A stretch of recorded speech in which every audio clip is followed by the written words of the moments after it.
Título da nossa mensagem: Cartas gravadas no coração.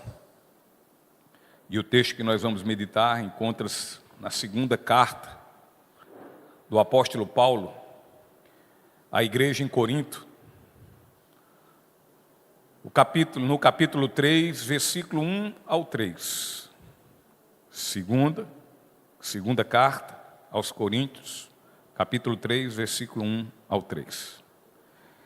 E o texto diz assim: será que estamos começando a nos recomendar outra vez?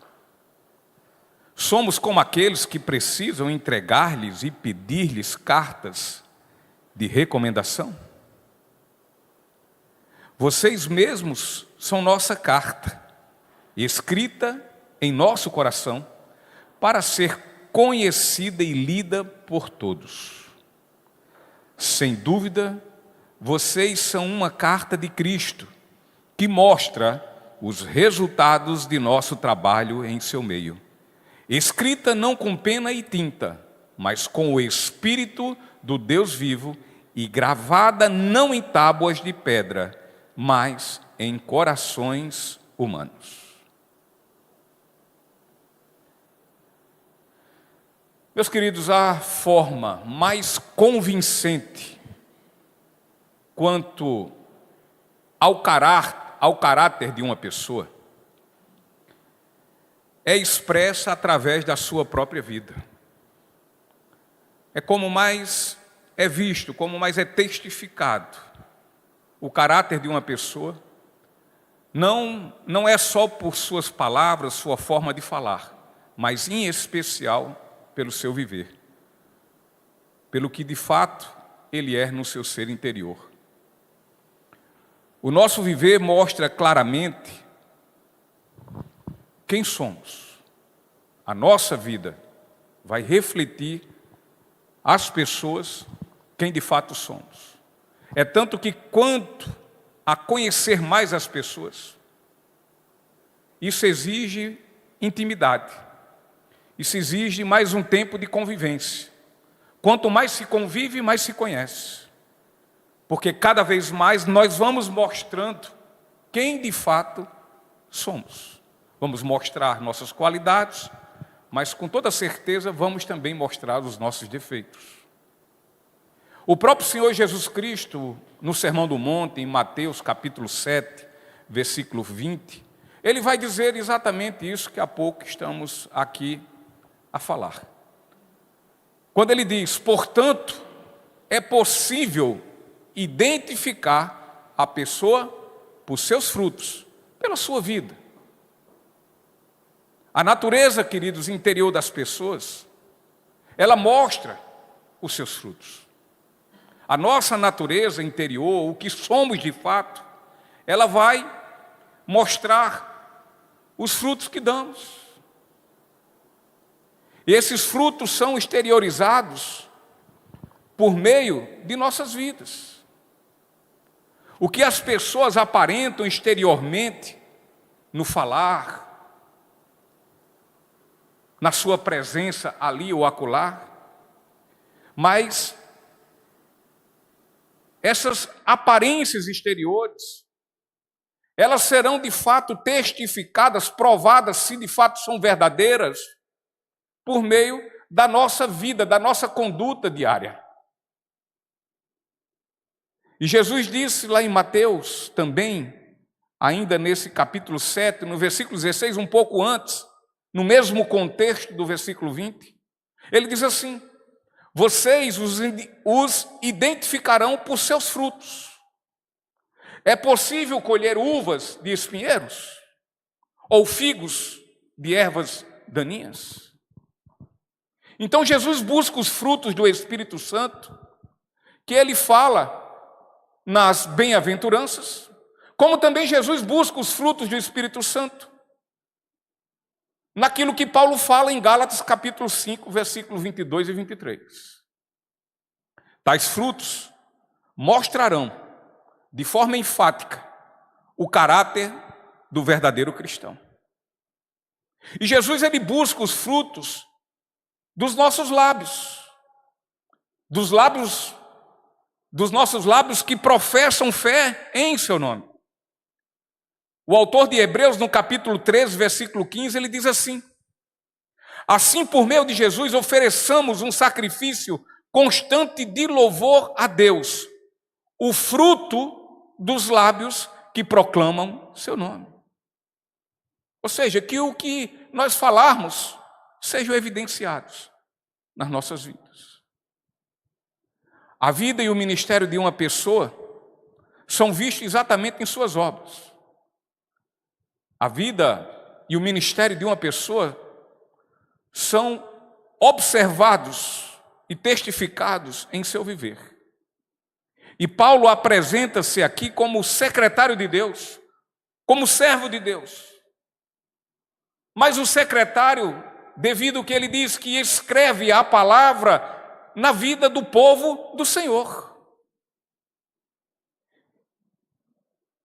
E olha, queridos, como podemos olhar aqui e ver uma verdade gloriosa e maravilhosa. E a verdade é a seguinte: é que cada cristão é e deve ser uma carta de Cristo lida por todos os homens no mundo.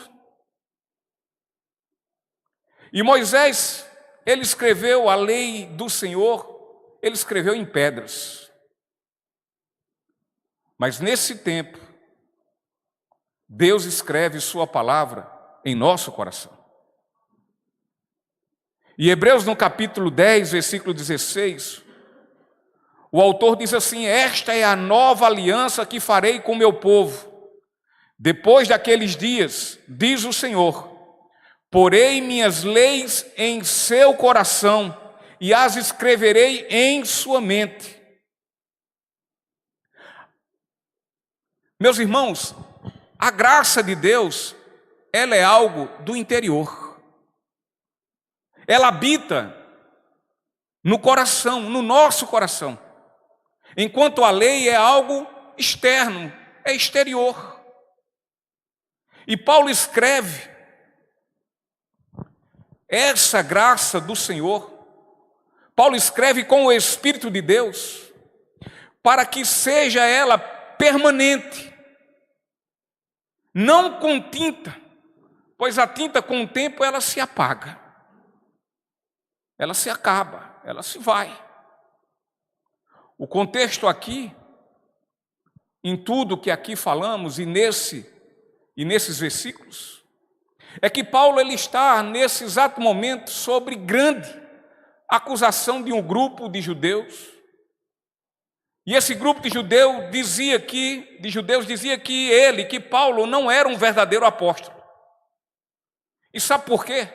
Porque Paulo não tinha em mãos uma carta de recomendação da igreja de Jerusalém. E Paulo então faz sua defesa diante desses ataques, desses falsos apóstolos. E não bastando isso, esses falsos obreiros, eles ostentavam diante da igreja de Corinto, ali onde Paulo foi fundar e plantar igrejas, onde apresentou a mensagem do Evangelho. Eles vão ali naquela igreja e apresentam suas cartas de recomendação. No que tange a Paulo, esse tipo de carta ele não tinha em suas mãos. E diante dessas levianas acusações, quanto à legitimidade do chamado ao apostolado de Paulo, quanto à sua integridade, quanto às suas cartas, quanto às suas palavras, e também quanto à sua conduta, o apóstolo, mais uma vez, apresenta sua defesa, e diante disso, eu quero juntamente com vocês nessa noite extrairmos daqui 4 verdades preciosas, valiosas para as nossas vidas. E que assim façamos em nome de Jesus. E a primeira verdade é que o Evangelho escrito em nosso coração deve ser uma mensagem lida pelo mundo todo. O versículo 2 e o 3 diz: vocês mesmos são nossa carta escrita em nosso coração, para ser conhecida e lida por todos. Sem dúvida, vocês são uma carta de Cristo que mostra os resultados de nosso trabalho em seu meio, escrita não com pena e tinta, mas com o Espírito do Deus vivo e gravada em tábuas de pedra, e gravada não em tábuas de pedra, me perdoe, mas em corações humanos. Se tem uma coisa que é difícil, olha, já está difícil os crentes fazerem isso, mas que tem uma coisa que está difícil, que é dificílimo, muito difícil, é o mundo ler a Bíblia. É difícil. Volto a dizer, já dentro das igrejas os crentes fazerem isso, está cada vez uma coisa ficando até meio que raro. Contudo, se tem uma coisa que os olhos do mundo faz, é estarem sempre nos observando. Ou seja, o mundo fica nos lendo. A observação dele é nos ler a nossa vida. E como cristãos professos, nós somos cartas abertas aos olhos e olhos observadores do mundo. Devemos ser essa carta. A nossa vida como cristãos verdadeiros devem ser tipo como outdoors eletrônicos, diante dos olhos observadores do mundo. Como cristãos, queridos, nós devemos ser luz no mundo em trevas e não nos misturar às trevas.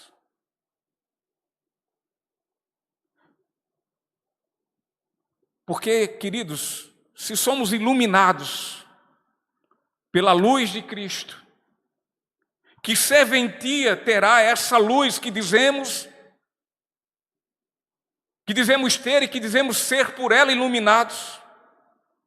Que serventia poderá ter essa luz se nós escondermos ela em um abismo? Porque essa luz ela só será útil se estiver sobre um alto monte, a fim de iluminar e ser um referencial aos olhos. A nossa vida como homens e mulheres iluminados por este Evangelho, nós devemos iluminar em meio às trevas. Nós devemos resplandecer, não a nossa glória, mas a glória de Deus em meio a esse mundo em trevas, caído.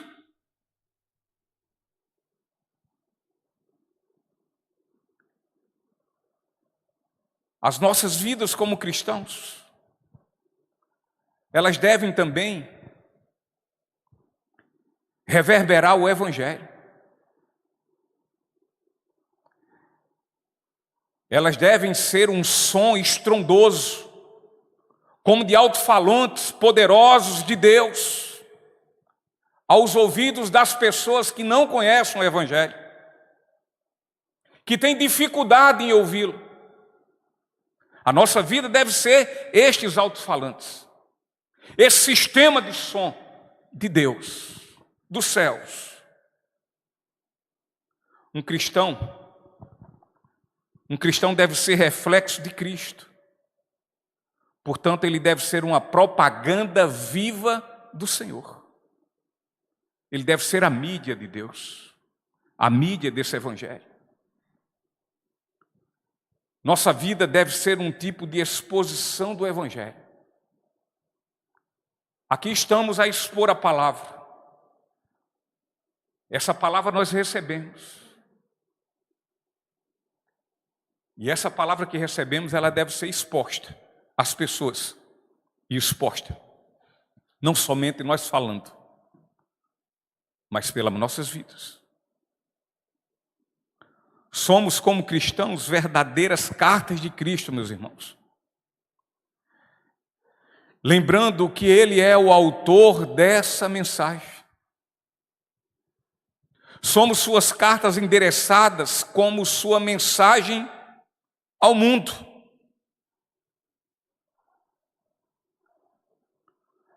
Portanto, tenhamos em mente que Jesus é o remetente e o mundo é o destinatário. O que é que Jesus ora ao Pai? Pai, tu me destes e eu os tirei do mundo. Eu ao mundo envio mais uma vez, para que eles resplandeçam, para que eles glorifiquem o teu nome, para que eles sejam mensageiros do Evangelho que os libertou. Jesus remete as cartas ao mundo, que é o destino dessas cartas. E essas cartas que o Senhor envia somos nós, cristãos. Nós devemos ser a declaração de amor de Deus aos pecadores por meio da mensagem, e esta mensagem é Cristo. E isso deve ocorrer através do nosso viver, através das nossas vidas. Assim sendo, tenhamos o devido e seríssimo cuidado de não manchar a honra do autor de nossas vidas, que somos cartas. Cartas ao mundo, cartas de Cristo, que resplandecem a glória de Deus, que resplandecem a sua luz e que dão louvor e glória e honra ao autor desta carta e ao autor consumador da nossa fé. A segunda verdade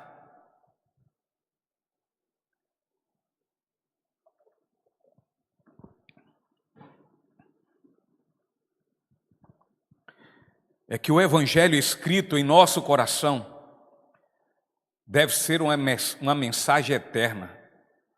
Ela deve ser constante, ela deve durar. O versículo 3 diz: sem dúvida, vocês são uma carta de Cristo, que mostra os resultados de nosso trabalho em seu meio, escrita não com pena e tinta, mas com o Espírito de Deus vivo, e gravada não em tábuas de pedra, mas em corações humanos. O Evangelho, uma vez gravado no profundo dos nossos corações, torna-se uma mensagem eternamente duradoura. Essa mensagem não pode sair da nossa mente e tampouco das nossas bocas.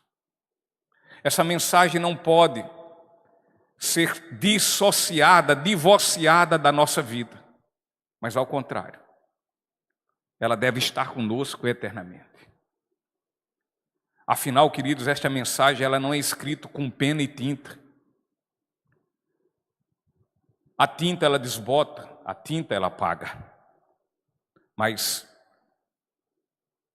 a que é escrita pelo Espírito Santo em nossos corações de forma eterna, eternamente ela dura. Ela não é escrita em tábuas de pedra, mas num coração sincero, num coração afável, num coração que é receptivo. Quando uma pessoa se converte a Cristo, ela é selada pelo Espírito Santo. E por esse mesmo Espírito Santo, ela também é habitada. O Espírito Santo de Deus habita em nós. E, portanto, a partir daí, ela também agora será corpo de Cristo. E aquilo que Deus faz, absolutamente ninguém pode desfazer. Ninguém. Ninguém pode apagar a mensagem que o Espírito Santo escreveu nos corações transformados pelo poderoso Evangelho de Deus. Se nós somos verdadeiros cristãos, o que foi realizado em nós é algo, queridos, espiritual e eterno. Quando em nossas vidas passamos pelo sobrenatural novo nascimento, isto quer dizer que o Espírito Santo de Deus, em poder e glória, nos transformou de criatura caída Há uma nova criatura em Cristo. Filhos de Deus. Portanto, não somos uma representação mal feita, como que de uma caricatura de nosso Senhor Jesus Cristo. Antes, o Espírito Santo que está em nós, ele vai nos transformando, e isso, olha, de glória em glória, na própria imagem dele. Esse é o processo na vida de um cristão. É ser transformado dia após dia, a fim de se parecer cada vez mais, a fim de se assemelhar com o seu Criador, com o seu Senhor, com o seu Salvador. O apóstolo Paulo, ele diz na primeira carta, no capítulo 3, versículo 18, o apóstolo diz: portanto, todos nós, dos quais o véu foi removido, podemos ver e refletir a glória do Senhor. Vou repetir, podemos ver e refletir a glória do Senhor. E o Senhor, que é o Espírito, nos transforma gradativamente à sua imagem gloriosa, deixando-nos cada vez mais parecidos com Ele. Com Ele. A terceira verdade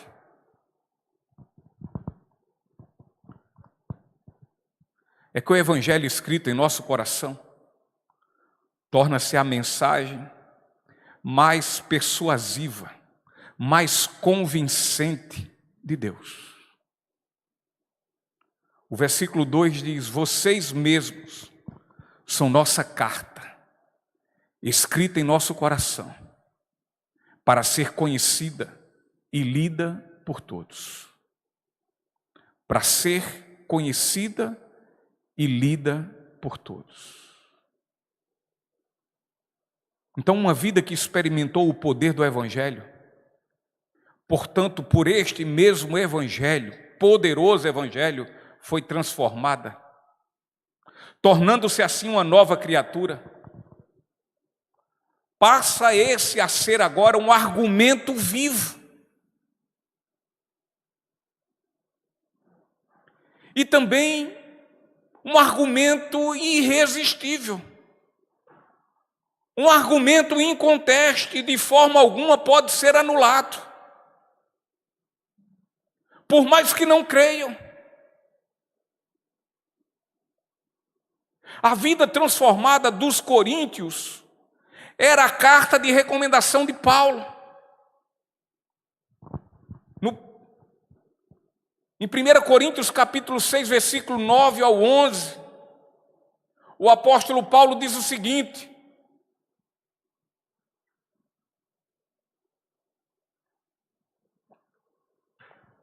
versículo 9: vocês não sabem que os injustos não herdarão o reino de Deus?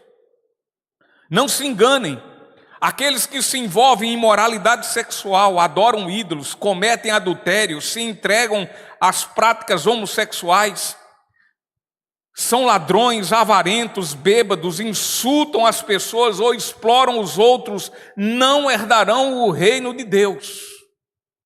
Alguns de vocês eram assim.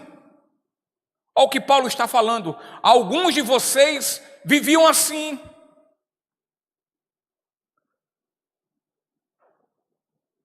E Paulo continua e diz: mas foram purificados e santificados, declarados justos diante de Deus no nome do Senhor Jesus Cristo e pelo Espírito de nosso Deus. Só o Evangelho de Cristo é que tem poder para transformar vidas, e mais ninguém. É por isso que ele deve ser a ênfase absoluta da vida de uma igreja, do púlpito de uma igreja, na vida de um crente, de um cristão verdadeiro. A ênfase tem que ser esse Evangelho, porque foi esse Evangelho que veio até a nós e nos transformou. Não foi outra coisa. Não foi cor de igreja, não foi iluminação, não foi som de igreja. Não foi nada disso.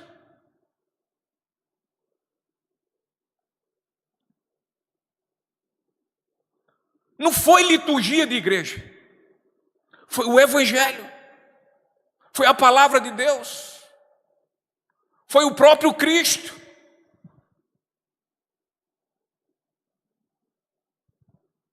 Só e somente só o Evangelho é poderoso para transformar vidas. Quem por esse processo passou, sabe do que eu estou falando. E se por acaso alguém que nos ouve não passou por esse processo e nem acredita nesse, mas as nossas vidas que foram transformadas por esse Evangelho, é algo inconteste, é provado, é testificado. Queira ele crer, queira ele não creia.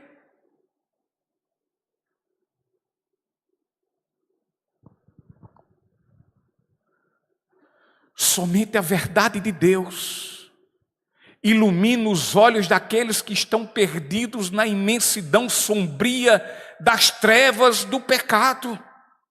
É só Ele.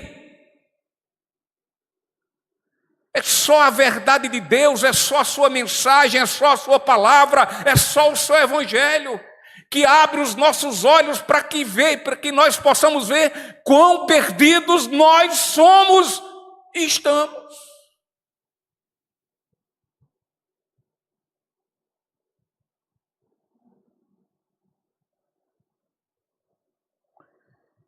E uma vida que experimenta desse processo, desse milagre, grande e poderoso milagre, o maior de todos os milagres, maior do que o milagre do mar que foi aberto, maior do que o milagre do maná que desceu do céu, maior do que o milagre da água que saiu da rocha, maior do que qualquer outro milagre.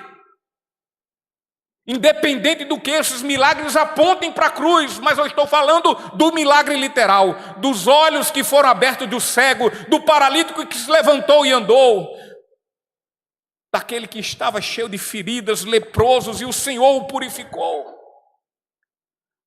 Mas o Evangelho que abre os nossos olhos para os nossos pecados, para a nossa culpabilidade, para verificar o quanto a nossa vida é desgraçada, miserável. Não há um milagre igual a esse. Todo e qualquer outro milagre é pequeno. A ressurreição de um morto, a sua ressurreição do seu corpo físico é nada perto da ressurreição espiritual da nossa alma. É nada. Eu posso ser ressuscitado, eu morro agora sem Cristo, e posso ser ressuscitado pelo poder que há no nome do Senhor, Ele pode me ressuscitar, mas se eu morrer sem Cristo, é inferno.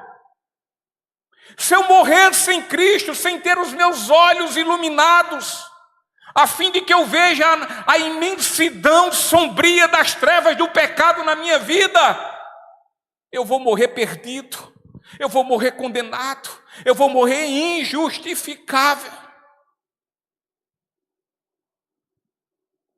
E uma vida, portanto, que experimentou a transformação gloriosa. E aí a pergunta, você passou por essa transformação? Nós passamos por essa transformação gloriosa. O Senhor abriu nossos olhos.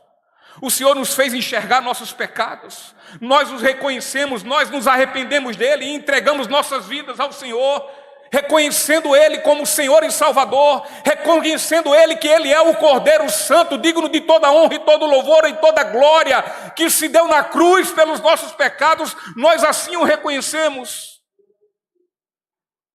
Se passamos então por esse processo e temos essa ciência, essa consciência plena, em que nós não temos dúvida alguma, se nós somos essa vida que experimentou tal transformação gloriosa que só o poder do Evangelho é capaz de realizar, então essa vida, ela tem que ser uma vida que anuncia a mensagem de uma forma convincente e persuasiva como nenhuma outra.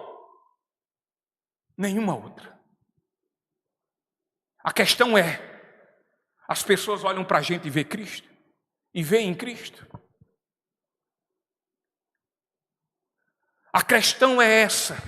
As pessoas que muito nos conhecem ainda de berço, conseguem olhar para a gente e dizer assim, não, aqui de fato há uma vida transformada. Aqui houve uma transformação. A pergunta é essa. Ou será que as pessoas continuam a dizer, é crente, congrega, participa da ceia, faz isso, faz aquilo outro, prega, é pastor, mas eu não vejo mudança, eu não vejo transformação. Às vezes até parece que vai, mas daqui a pouco recua, não quer saber. Eu não vejo, não consigo enxergar na vida de Sérgio um Cristo.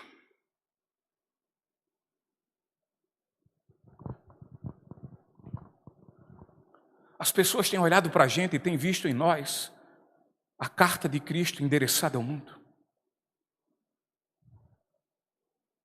Talvez se nós não pudermos, num determinado local, falar a respeito de Cristo, embora o nosso Brasil, nós ainda somos livres a falar deste Evangelho e nós nos calamos omissamente, pecaminosamente, de forma omissa. Mas avalie que aqui no Brasil ninguém pudesse falar nesse Evangelho, ninguém pudesse ter uma Bíblia na mão, ninguém pudesse lê-la, ninguém pudesse ter um aplicativo de Bíblia no celular. Será que as pessoas poderiam olhar para nossas vidas e verificarem que não, tem algo diferente? Ele age diferente, ela age diferente. Ela ama diferente. Ela ama, ainda que machuque. Ele ama, ainda que lhe ofenda. Ele não amarga em rancor, em raiva e ódio. Ela também é diferente. Ela não paga mal com mal. Eu já ouvi falar nisso em algum local.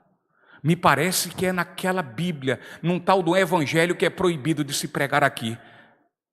Mas ele reflete tudo isso.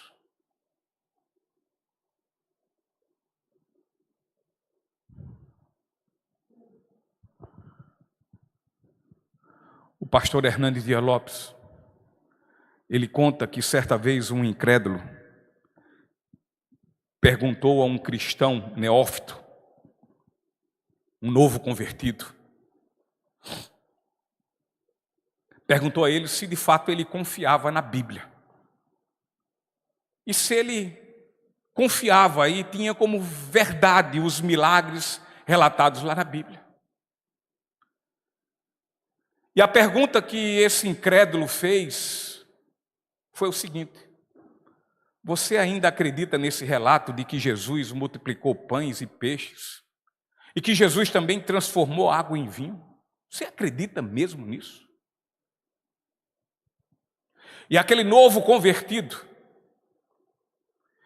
ele respondeu o seguinte: eu acredito firmemente nisso e ninguém me coloca dúvida alguma sobre todos esses acontecimentos. A incredulidade desse mundo não me deixa em nenhum minuto duvidar dos grandes milagres de Jesus Cristo, entre eles este que você está me perguntando. Eu confio firmemente. E o incrédulo então disse: mas como é que você pode explicar esses acontecimentos? Água em vinho? Multiplicação de pães? Como é isso? 2 peixes, 5 pães? Alimenta aquela multidão de pessoas, ainda sobra mais. Como é que você explica isso, meu amigo? Isso é tolice. Diz que aquele neófito, aquele novo convertido eu estou falando, não estou falando de velho convertido, já caí nos dentes, não. De conversão, não. Estou falando do novo.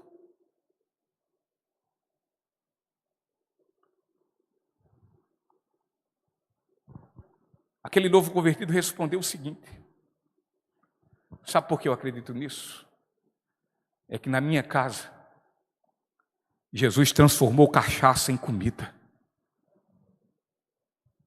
Eu acredito nisso, amigo, porque na minha casa, Jesus transformou ódio em amor. Eu acredito nisso, meu amigo, porque na minha casa, Jesus transformou brigas, discórdias em solidariedade. Eu acredito nisso, porque na minha casa,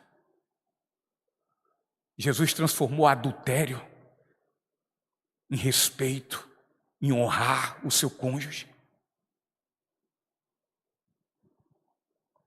Eu acredito nisso, porque Jesus na minha casa transformou prostituição e imoralidade em vida, buscando a santidade do Senhor.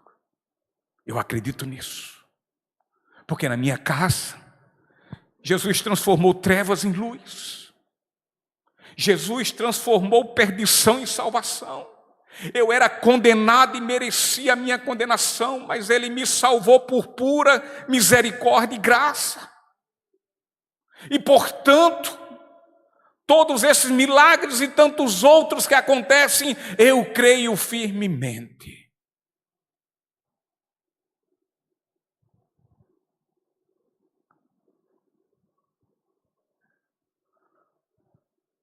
Quando muitas vezes nas nossas casas, Deus fez todos esses milagres e transformou dessa forma.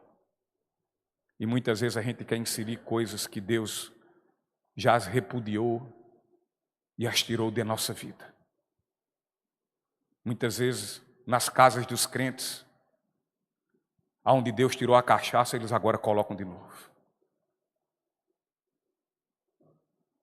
Muitas vezes nas casas dos crentes, onde Jesus acabou com o ódio está reinando entre os casais, entre pai e filhos. Amargura, rancor. O pior que ainda, em muitas casas, onde Jesus acabou com as brigas e colocou lá solidariedade, mãos unidas, as pessoas vivem mais em dissensões do que nunca, em divergências, onde Deus botou luz, a luz que ilumina o mundo em trevas, e os crentes estão botando o mundo dentro de casa e na sua vida cristã, amando mais o mundo do que a Deus, o seu Salvador e Senhor. Isso parece mais que Deus de fato não os tirou da perdição. Isso traz prova que Deus não salvou e ainda continuam mortos em seus delitos e pecados, como sempre estiveram. Paulo diz que os coríntios eram a carta de Paulo, escrita em seu coração, e que deveriam ser conhecida e lida por todos. Os coríntios eram idólatras, pagãos e imorais. Os coríntios eram frutos do ministério de Paulo e objeto do seu sentimento de carinho e de muito amor. Quem via os cristãos de Corinto podia perceber que suas vidas tinham sido transformadas. Aonde havia antes idólatras de todo tipo de deuses, agora estes eram adoradores voltados ao único Deus vivo, o Pai de nosso Senhor Jesus Cristo. E a vida daqueles homens, a transformação deles, pela mensagem que Paulo os levou a eles, sendo Paulo também carta de Cristo àquelas pessoas, certificaram de que fato Paulo era um homem de Deus e que tinha toda a recomendação dos céus. Ele não precisava carta de homens, porque Deus o já havia confirmado e o aprovado como um crente e como um grande obreiro do Senhor, para a glória do seu nome. Às vezes procuramos pessoas renomadas. E quando às vezes essas pessoas tão renomadas que existem, tão midiáticas que são, não tem nenhum tipo de carta de Cristo escrita em seus corações. Na verdade, pensam somente em si próprios, no seu glamour, nas suas vontades e cobiças e nas suas ambições. Não estão preocupados se pessoas vão ter escrito em seus corações o Evangelho. Querem saber se essas pessoas vão aderir à sua religiosidade, às suas legalidades e etc. Infelizmente. Mas quem de fato tem o Evangelho escrito em seu coração, esse agora torna-se uma mensagem ao mundo, persuasiva e convincente, porque a sua vida mesmo prova que o Senhor o transformou para o louvor da sua glória. A quarta e última verdade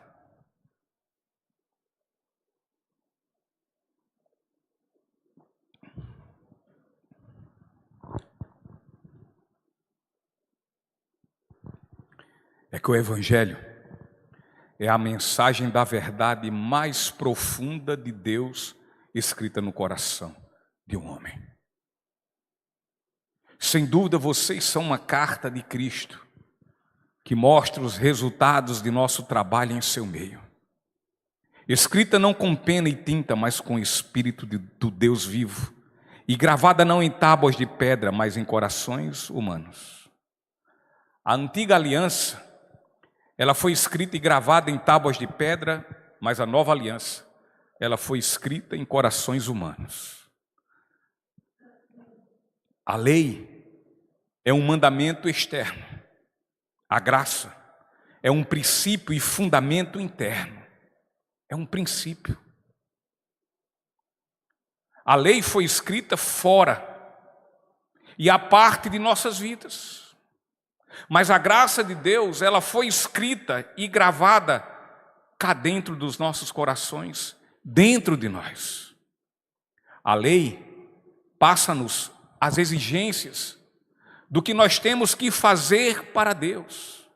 Amar a Deus sobre todas as coisas, amar ao próximo como a si mesmo, não roubar, não matar, não adulterar. A lei passa as exigências do que temos que fazer para Deus, enquanto a graça do Senhor tem o poder de abrir os nossos olhos a respeito do que Deus fez por nós, e não pelo que nós haveremos de fazer a Ele.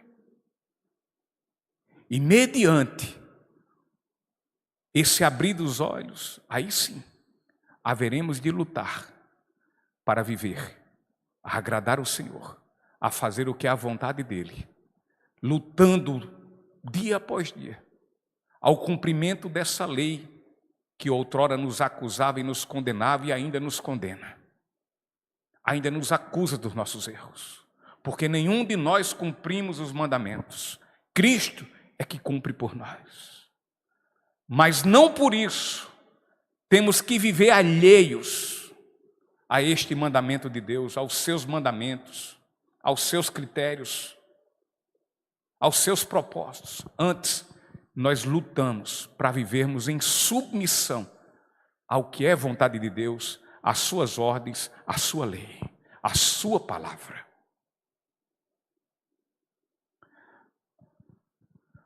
Esta lei, ela nos diz o quanto nós somos pecadores, queridos, o quanto nós somos culpados e o quanto ela nos condena. A graça, uma vez que ela é gravada em nosso ser interior, sabe o que ela faz? Ela nos justifica, nos absolve e nos salva para o louvor da glória do Senhor. Graça maravilhosa. Cantamos tanto, muitas vezes, sobre a maravilhosa graça do Senhor. em quantos e quantos hinos e louvores que tem falando sobre isso.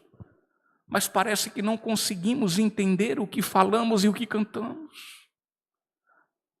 Parece que não conseguimos entender o valor, a preciosidade, a riqueza dessa graça, rica graça que é.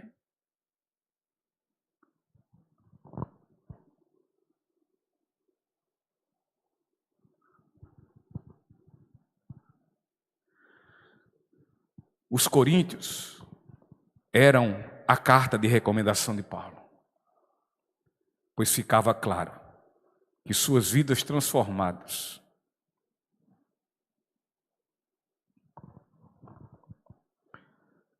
ficava claro que mediante as suas vidas transformadas, nosso Senhor de fato havia realizado a sua obra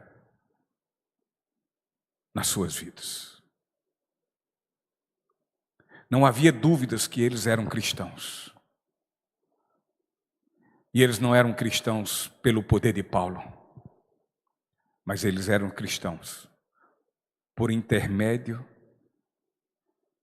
de Paulo, da sua pessoa, como instrumento humano de Deus, usados para levá-los a Cristo. E nós temos sido esse instrumento da graça de Deus na vida de outras pessoas. Nós temos levado vidas às pessoas, o caminho à vida eterna, por meio de Cristo Jesus. Nós somos cartas de Cristo neste mundo.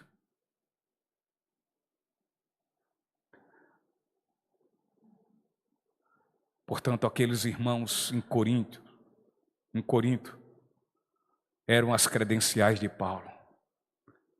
Eles eram sua carta de recomendação, como diz o próprio apóstolo. Sem dúvida, vocês são uma carta de Cristo, que mostra os resultados de nosso trabalho em seu meio. Será que da forma que Corinto testemunhava sobre a vida de Paulo, nós temos também testemunho sobre as nossas vidas? De sermos nós instrumentos desse evangelho na vida de outros?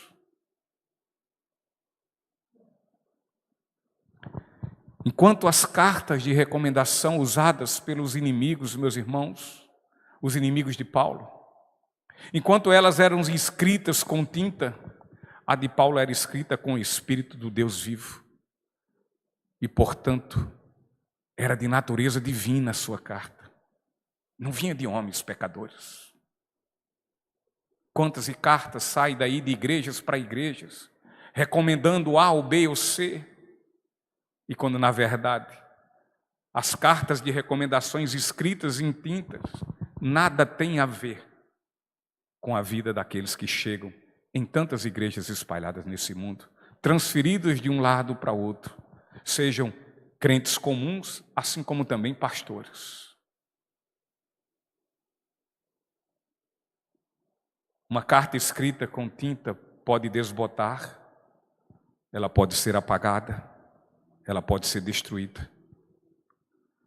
Mas aquilo que o Espírito de Deus escreve no coração do ser humano é eterno, dura para sempre.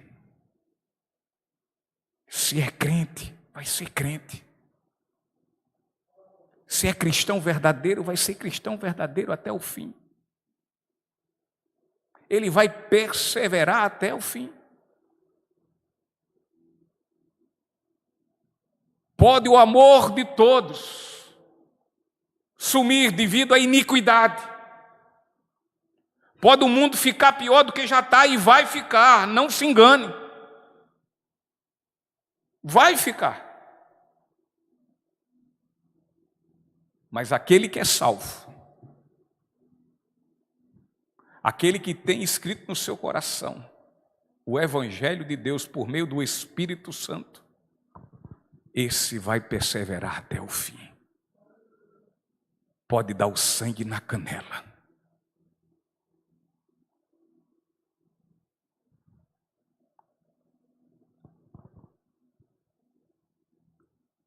quem fosse lá e visitasse Corinto, não veria a carta de Cristo gravada, talvez num grande monumento, numa praça pública, numa via bem movimentada. Não ia ver. E não verá.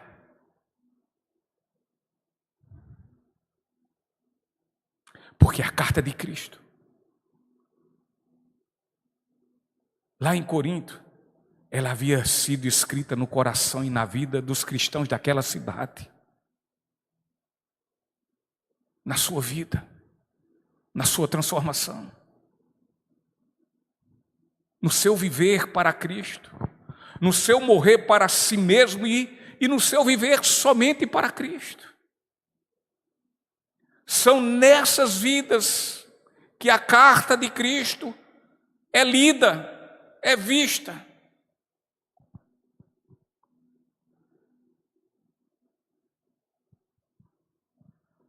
A prova de um ministério bem-sucedido não são as estatísticas numéricas, e tampouco é o que a mídia e a imprensa divulgam, mas sim as vidas transformadas. E que de adianta? Aqui está cheio de vidas. Exceto que sejam convidados de um evangelismo e que aqui se cheguem para ouvir a palavra, a mensagem de Cristo. Mas o que adianta? Aqui está cheio de membros, aonde a grande maior parte desses membros não tem no seu coração escrito a mensagem de Cristo. Que vantagem terá? Em que isso vai influir ou influenciar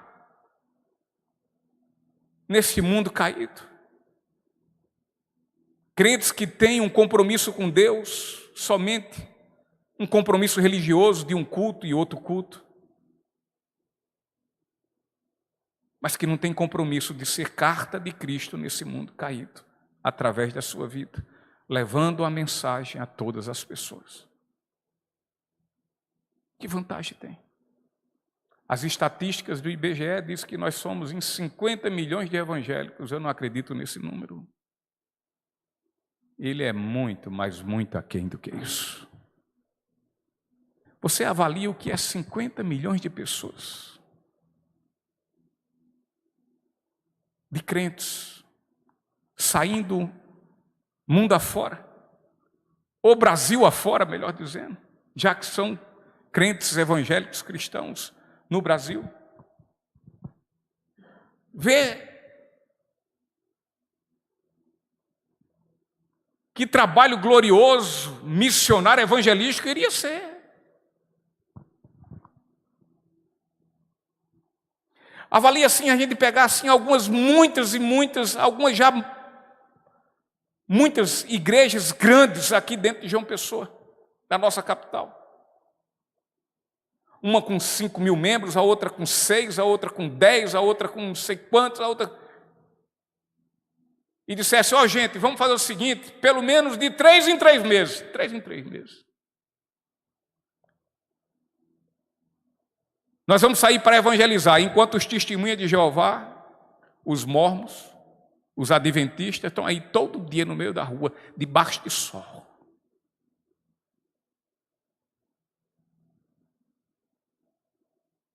Indo pregar o evangelho deles, levando as pessoas cada vez mais que já estão no inferno e do inferno para dentro.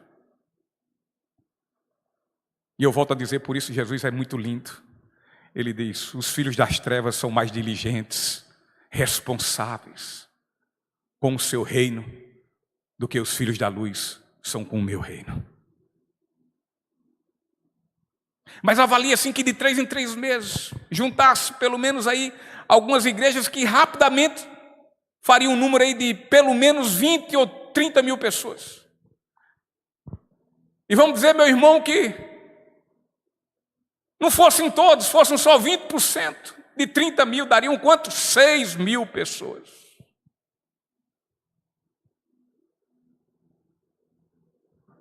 E a gente não vê isso. Então melhor é uma de 40 ou de 30 e poucos, a um de pelo menos 80% ou mais nutrem o desejo no seu coração de serem cartas vivas do Senhor Jesus ao mundo, ao reino de Deus. Ministério do Louvor, por favor.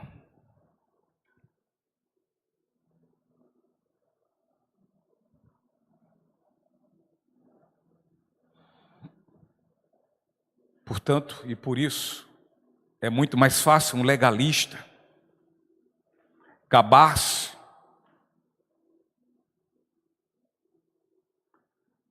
e sabe por que ele se gaba? Porque ele pode medir seu ministério pelos parâmetros exteriores, pelo tamanho do templo, pelo luxo do templo.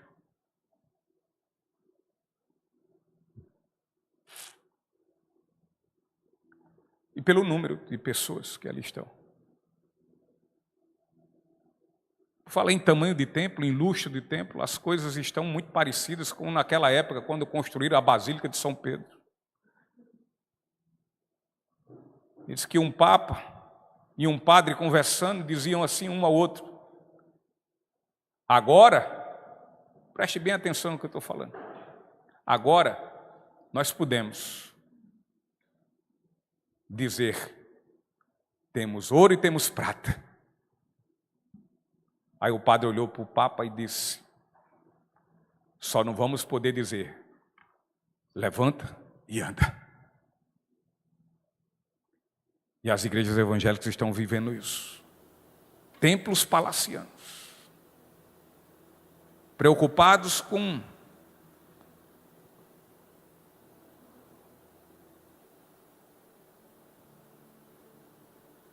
o tamanho dos seus prédios, com o luxo das cadeiras, altamente confortáveis, onde os crentes sequer aguentam passar 2 horas sentados aqui, já ficam agoniados, angustiados. Passam 2 horas em qualquer outro canto, menos sentado na cadeira. Se passar um pouco mais, isso é uma agonia. E as igrejas vão se preocupando com isso. Se preocupando com a palavra, se agrada ou não o coração. O nosso coração. É aquele coração que eu coloquei lá no nosso grupo. O coração que é enganoso, cruel, perverso, terrível. E que ele é parecidíssimo com os seus donos, com nós. Ruins, maus. É o nosso coração. E se ele é o nosso coração, nós somos donos dele.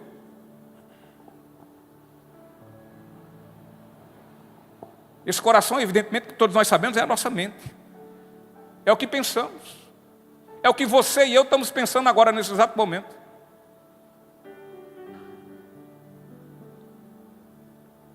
É como disse nosso querido pastor.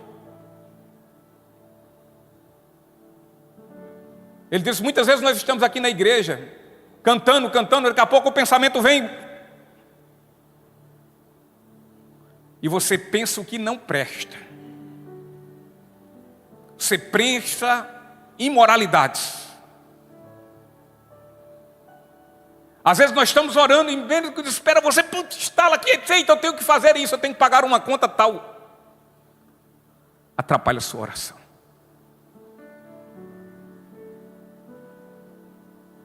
Eu estou aqui ouvindo a palavra, quando daqui a pouco vem um pensamento na mente e pronto, perdi o sentido da palavra.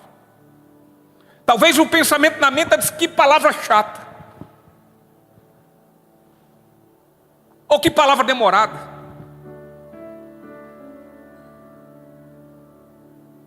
E a mesma coisa, esse evangelho que me aponta, que me acusa, vai reclamar com Deus, mas é o evangelho. Porque esse evangelho que nos acusa, que nos aponta, é o evangelho que nos salva. Porque se antes ele não me acusar e não condenar, eu vou querer salvação para quê? Ser salvo de quê?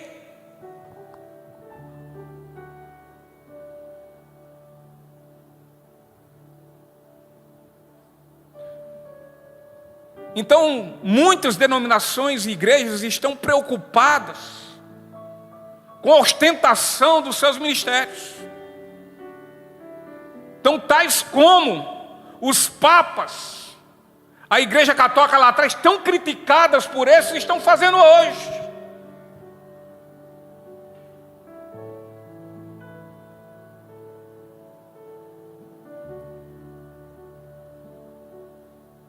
E muitas vezes isso está causando inveja a pastores que estão buscando aí serem mentoreados por estes pastores, para entenderem como é que podem crescer numericamente e ostentarem riquezas.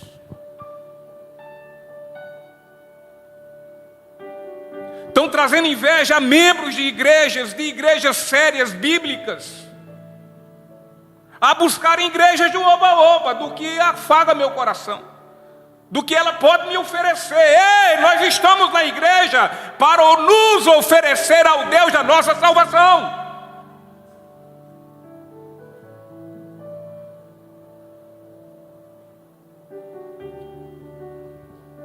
Porque se nosso pensamento for vir aqui para ver o que Deus tem a nos oferecer, nós não somos categoricamente cartas de Cristo. Não somos, porque esse evangelho não foi escrito em nosso coração.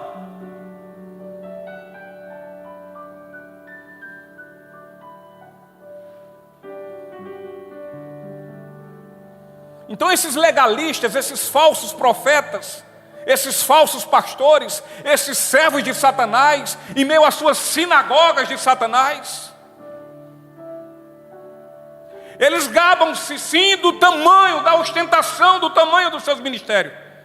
Talvez algum até diga, esse é invejoso, que o ministério que ele serve é um ministério pequeno. E eu estou preocupado com ele. A minha preocupação é como Deus me vê. E a minha preocupação muito maior é que Deus vê em mim que é ruim e que eu preciso mudar. A preocupação que eu tenho é que Deus veja as intenções do meu coração.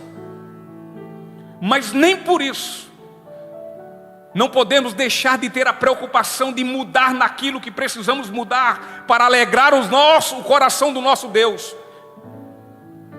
E Ele ficando alegre, Ele será a nossa força. Porque a alegria do Senhor é a nossa força. Mas a alegria do Senhor por nossas vidas vai depender de como estamos nos conduzindo, como cartas vivas de Cristo nesse mundo.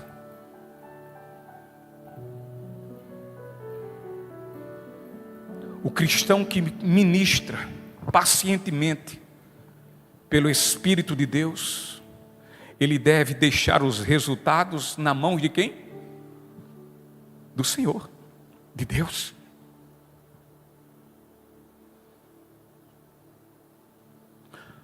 O que nós como cristãos, nós precisamos é ministrar o Evangelho, converter, salvar.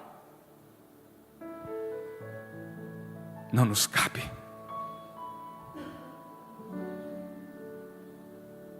O poder é do Senhor. A glória dele, a honra é dele.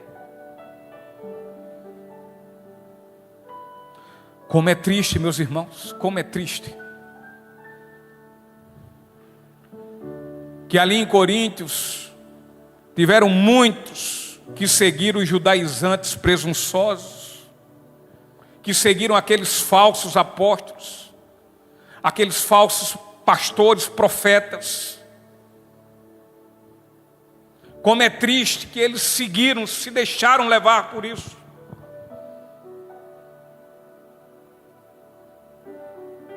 e ao mesmo tempo magoarem o homem que lhe mostrara o caminho para serem salvos no julgamento. O quanto aquele homem de Deus, o apóstolo Paulo, chorou.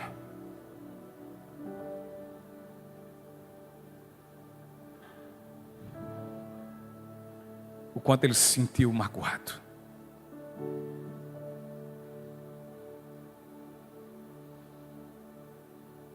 E eu tenho certeza que o choro e a dor no coração de Paulo não era explicitamente por ele, mas era o quanto aquilo doía no coração de Deus, entristecia o coração do Senhor.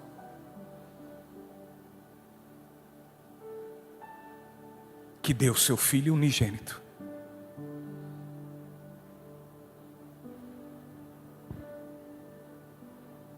para morrer pelos nossos pecados e sermos salvos.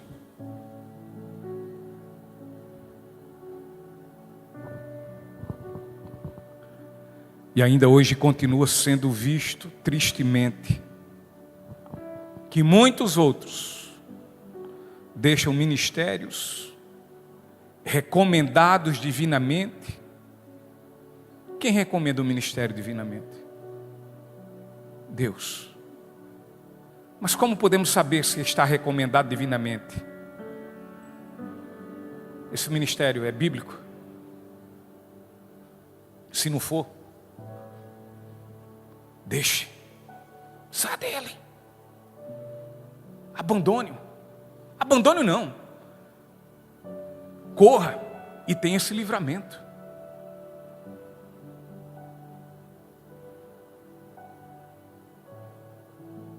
E muitos têm deixado ministérios bíblicos para seguirem falsos profetas e pastores que têm estas recomendações meramente humanas, escritas com tintas, ou nas mídias dos Instagram, do Facebook e do YouTube da vida.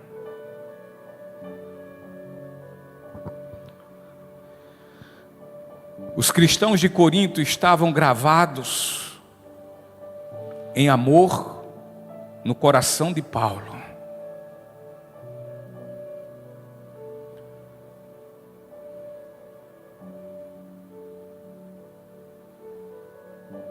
E o Espírito de Deus escrevera a verdade no coração dos coríntios, transformando-os em cartas vivas de Cristo.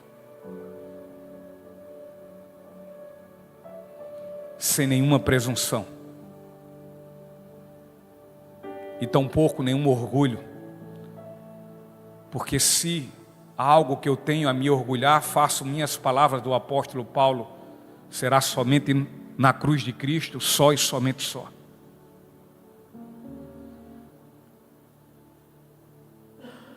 Mas os cristãos da IEB Comunhão estão gravados em amor no coração de Sóstenes, no coração de Zuriel, no coração desse miserável pecador Sérgio. E o Espírito de Deus escreveu a verdade no coração de vocês. E eu oro todos os dias pela minha vida e pela vida de todos, que sejamos de fato aqueles transformados em cartas vivas de Cristo a esse mundo aí caído. Vamos nos pôr em pé e vamos louvar o Senhor.